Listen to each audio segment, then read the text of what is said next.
지난 20년 동안 수백조 원이 넘는 예산을 쏟아부으며 아이를 낳아달라고 애원해왔던 대한민국. 그런데 올해 서울 한복판 배단지 아파트 바로 옆 초등학교에 신입생이 단 한 명도 입학하지 않았습니다. 개교 이래 처음 있는 일이었습니다.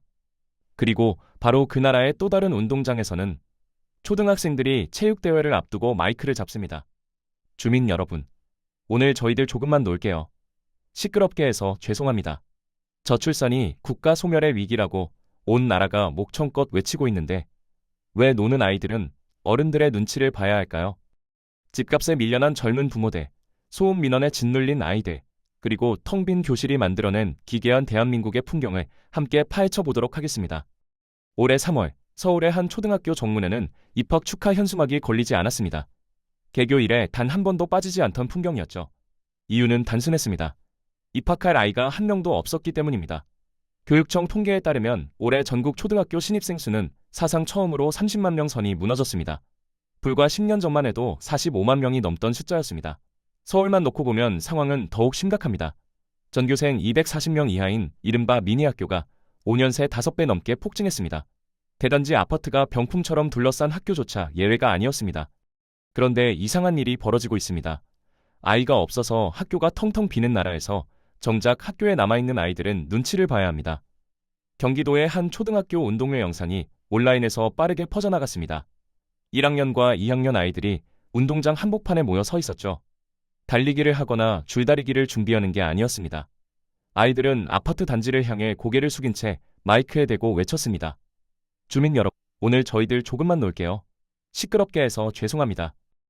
7살, 8살 아이들이 뛰어놀기 전에 먼저 사과를 해야 하는 풍경.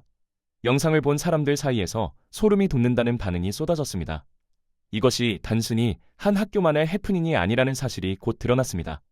전국 교육청에 접수되는 학교 소음 민원은 해마다 가파르게 늘고 있었습니다. 체육대회 때 확성기 소리가 시끄럽다. 쉬는 시간에 아이들 뛰어노는 소리가 거슬린다. 방과 후 운동장에서 공 차는 소리 때문에 낮잠을 잘 수 없다. 민원의 내용은 다양했지만 결론은 하나였습니다. 아이들이 조용히 해달라는 것이었죠. 학교 측의 대응도 점점 궁색해지고 있습니다. 체육대회 시간을 단축하거나 아예 운동회를 실내 체육관으로 옮기는 학교가 늘었습니다. 어떤 학교는 점심시간에 운동장 사용을 금지했습니다. 가장 뛰어놀아야 할 나이의 아이들이 가장 뛰어놀기 어려운 환경에 놓인 셈입니다. 저출산이 국가 소멸의 위기라며 정부가 수백조 원을 쏟아붓는 동안 막상 태어난 아이들은 존재 자체가 민폐가 되어가고 있었습니다. 여기서 한 가지 의문이 떠오릅니다. 아이들의 소음에 이토록 예민하게 반응하는 어른들은 대체 누구일까요? 그리고 그 어른들은 정작 자신의 집을 고를 때 무엇을 가장 중요하게 여길까요? 그 답은 대한민국 부동산 시장의 불패 키워드 속에 숨어 있습니다. 역세권, 숲세권, 그리고 초품화. 대한민국 부동산 시장을 관통하는 불패의 키워드들입니다. 그 중에서도 초품화는 유독 강력한 힘을 발휘해왔습니다. 초품화란 초등학교를 품은 아파트의 줄임말이죠. 단지 안에 초등학교가 있거나 횡단보도 하나 건너지 않고 등교할 수 있는 아파트를 뜻합니다. 분양 광고에는 도보 1분 초등학교 배정이라는 문구가 가장 큰 글씨로 박혔고 중개업소 매물 설명에도 초품화 여부가 빠지지 않았습니다.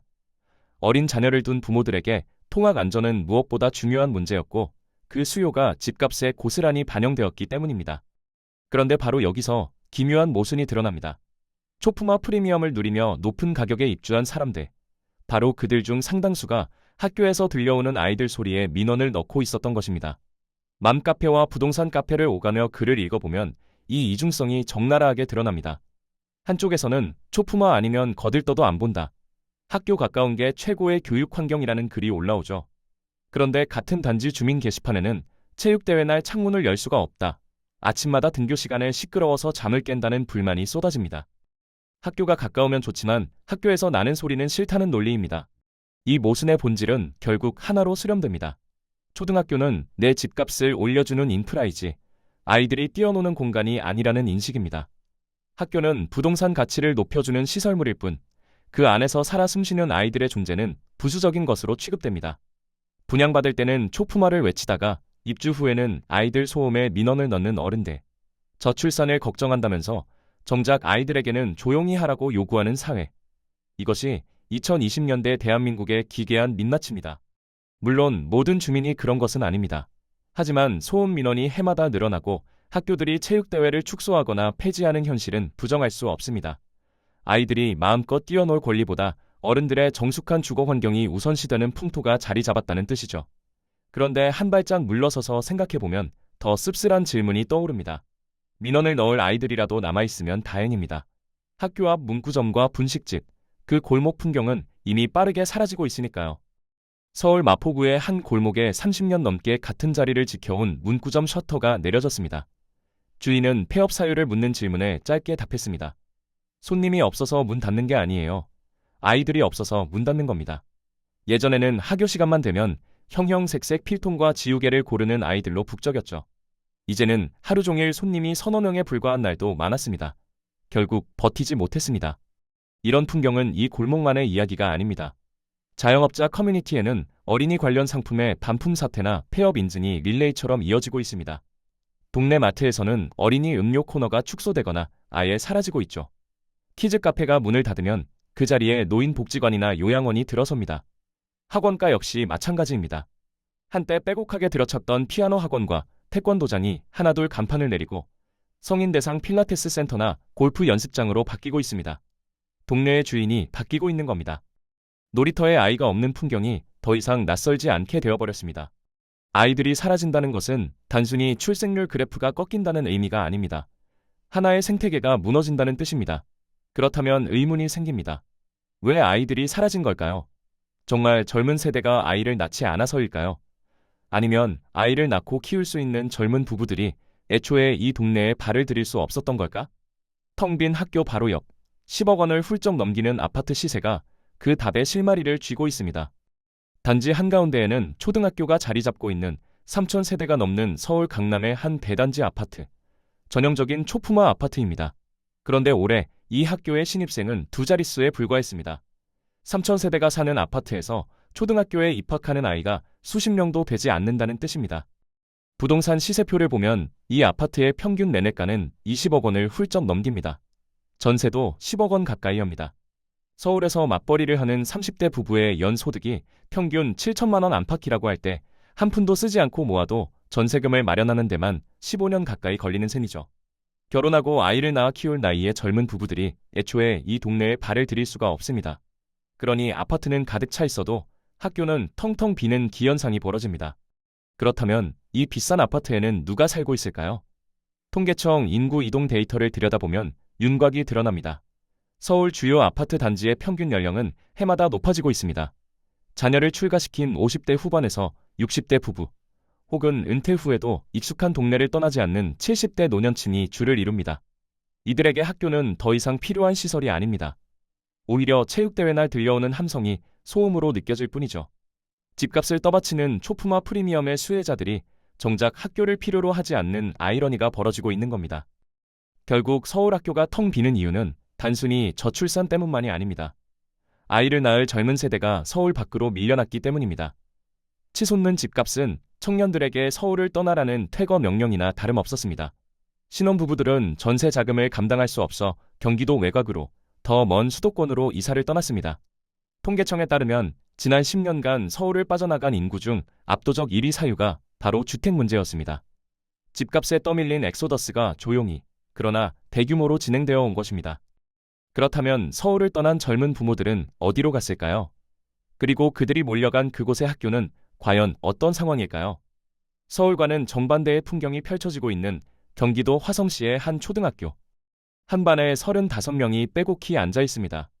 책상 사이 간격이 좁아 아이들이 자리에서 일어나려면 옆 친구에게 양해를 구해야 할 정도죠. 그런데도 교실이 부족합니다. 학교 운동장 한쪽에는 컨테이너처럼 생긴 건물이 서 있습니다. 모듈러 교실, 쉽게 말해 조립식 가건물입니다. 교실이 모자라 급하게 지은 임시 공간에서 아이들이 수업을 받고 있습니다. 서울에서 신입생 영명학교가 나오는 바로 그 시간, 불과 수십 킬로미터 떨어진 이곳에서는 전혀 다른 비명이 터져 나오고 있습니다. 화성만의 이야기가 아닙니다. 김포, 하남, 파주, 광교, 서울 외곽을 둘러싼 신도시들은 하나같이 교실 부족에 시달리고 있습니다. 과밀학급이 일상이 되었고 신설학교 건립 속도는 학생 증가를 따라가지 못하고 있죠. 어떤 학교는 개교한 지 3년 만에 학생 수가 2배로 불어났습니다. 당초 설계 용량을 훌쩍 넘긴 겁니다. 한쪽에서는 폐교를 걱정하고 다른 쪽에서는 터져나가는 학교를 걱정합니다. 이 기형적인 불균형의 원인은 명확합니다. 서울에서 밀려난 젊은 부모들이 이곳으로 몰려왔기 때문입니다. 서울 도심의 학교는 텅텅 비고 수도권 외곽의 학교는 터져나갑니다. 교육 인프라의 극단적인 양극화가 벌어지고 있는 것이죠. 이 불균형의 근본 원인은 저출산이 아닙니다. 부동산 가격이 아이들의 거주지를 결정해버린 겁니다. 돈이 있는 곳에서는 아이들이 사라지고 돈에 밀려난 곳에서는 아이들이 과포화 상태로 쏠려 있습니다. 집값이 교육 환경의 지도를 다시 그리고 있습니다. 그렇다면 한 가지 질문이 남습니다. 이렇게 학교가 텅텅 비어가는 동네에서 그토록 굳건해 보이던 초품화의 집값 프리미엄은 과연 언제까지 유효할까요? 균열은 이미 시작되었습니다. 불과 10년 전만 해도 분양 광고에 단지 내 초등학교 확정이라는 문구가 대문짝만하게 박혀있던 경기도 외곽의 한 신도시 아파트입니다. 입주민들은 그 문구를 믿고 프리미엄을 얹어 분양받았죠. 그런데 최근 이 학교가 본교에서 분리되어 분교로 전환된다는 소식이 들려왔습니다. 학생 수가 기준 이하로 떨어졌기 때문입니다. 주민 게시판은 난리가 났습니다. 초품화라서 비싸게 샀는데 분교라니요. 집값 떨어지면 누가 책임지나요? 항의가 쏟아졌지만 학생 수가 없는데 학교를 유지할 수는 없는 노릇입니다. 이런 일이 이 단지만의 특수한 사례가 아닙니다. 전국 곳곳에서 비슷한 상황이 벌어지고 있습니다. 한때 초품화의 상징이었던 단지 내 초등학교들이 하나둘 분교로 격화되거나 아예 폐교 논의에 올라가고 있죠. 교육부 통계에 따르면 최근 5년간 폐교되거나 통폐합된 초등학교 수는 수백 개에 달합니다. 대부분 농어촌 지역이었지만 이제는 수도권 외곽 신도시까지 그 그림자가 드리우고 있습니다. 초품화 공식이 흔들리기 시작한 겁니다. 그동안 부동산 시장에서 초품화는 불패의 공식처럼 여겨졌습니다. 단지 안에 초등학교가 있으면 젊은 부모들의 수요가 몰리고 수요가 몰리면 집값이 오르고 집값이 오르면 투자 가치가 높아진다는 논리였죠. 하지만 이 공식은 한 가지 전제 위에 서 있었습니다. 그 학교에 다닐 아이들이 계속 존재해야 한다는 전제 말입니다. 아이들이 사라지면 학교는 텅 빕니다. 학교가 텅 비면 분교가 되거나 폐교됩니다. 폐교되면 초품화 프리미엄의 근거 자체가 사라집니다. 껍데기만 남은 학교 건물은 더 이상 집값을 떠받치는 인프라가 아니라 흉물스러운 유휴시설이 될 뿐이죠. 굳게 믿었던 프리미엄이 거품처럼 사라지는 순간입니다. 부동산 전문가들 사이에서는 이미 경고가 나오고 있습니다. 학령 인구 감소가 본격화되면 초품화 프리미엄은 지역에 따라 급격히 차별화될 것이라는 전망이죠. 젊은 인구가 유입되는 일부 지역은 여전히 프리미엄이 유지되겠지만 고령화가 진행되는 지역에서는 초품화라는 타이틀이 오히려 애물단지가 될 수 있다는 겁니다. 학교는 있는데 아이는 없는 동네. 그곳의 미래는 어떤 모습일까요? 우리는 이미 그 풍경의 예고편을 목격하고 있습니다. 텅 빈 교실, 셔터 내린 문구점, 폐교 위기의 학교, 그리고 그 옆에서 여전히 높은 가격표를 달고 있는 아파트.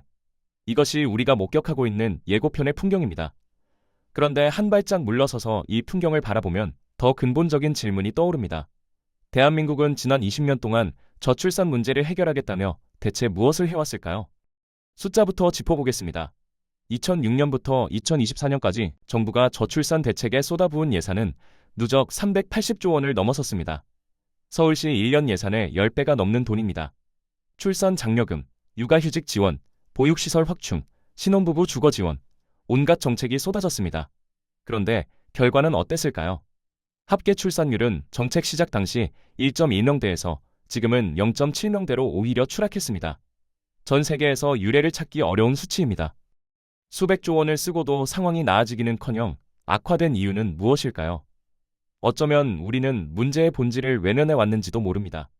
젊은 세대가 아이를 낳지 않는 건 출산 장려금 몇십만 원이 부족해서가 아닙니다. 아이를 낳아 키울 수 있는 집을 마련할 수 없기 때문입니다. 안정적인 일자리를 구하기 어렵기 때문입니다. 아이를 낳으면 경력이 끊기고 사회에서 도태될 것 같은 두려움 때문입니다. 그런데 정책은 늘 곁가지만 건드렸습니다. 집값은 계속 올랐습니다. 젊은 부부들은 서울에서 밀려났습니다. 간신히 아이를 낳아도 그 아이들은 운동회 날 시끄럽게 해서 죄송합니다라고 사과해야 하는 세상을 마주합니다. 어른들은 입으로는 저출산이 국가 소멸의 위기라고 외치면서 정작 아이들이 뛰어노는 소리에는 민원을 넣습니다. 학교가 내 집값을 올려주는 건 좋지만 학교에서 나는 소리는 참을 수 없다고 합니다. 이것이 우리가 아이들에게 내어준 세상의 민낯입니다. 아이를 낳으라고 돈을 주면서 정작 아이를 키울 환경은 만들어주지 않았습니다. 아이들의 존재 자체가 환영받지 못하는 사회에서 누가 아이를 낳고 싶을까요? 수백조 원의 예산은 어디로 갔을까요? 이 물음 앞에서 우리 모두는 답을 찾아야 합니다. 그런데 어쩌면 답은 이미 우리 앞에 있는지도 모릅니다. 수백조 원의 예산이 어디로 갔는지 묻기 전에 먼저 거울을 들여다봐야 할 때입니다. 정부만 탓할 일이 아닙니다. 우리 스스로에게 물어야 합니다. 나는 정말 아이들이 뛰어노는 세상을 원했는가? 아니면 그저 아이들이 내 집값을 올려주는 수단이길 바랐던 건 아닐까 하고 말이죠. 텅 빈 운동장은 우리에게 묻고 있습니다. 당신들이 원한 게 정말 아이들이었냐고? 아니면 아이들 없이도 굴러가는 조용하고 깨끗한 세상이었냐고? 집값은 오르되 아이 소리는 들리지 않는 동네를 원한 건 아니었냐고? 그 질문 앞에서 우리는 솔직해져야 합니다. 여러분, 동네의 놀이터와 초등학교는 안녕하신가요? 아이들 웃음소리는 들리시나요? 아니면 이미 조용해진 지 오래인가요? 어쩌면 저출산은 젊은 세대만의 선택이 아니라 아이들을 불편해하는 사회 전체가 함께 만들어낸 결과인지도 모릅니다. 이 기괴한 대한민국의 풍경, 여러분의 생각은 어떠신지 댓글로 남겨주세요. 오늘 영상이 유익하고 재밌으셨다면 구독과 좋아요 부탁드리겠습니다. 영상 제작에 큰 힘이 됩니다. 다음 영상에서 뵙겠습니다.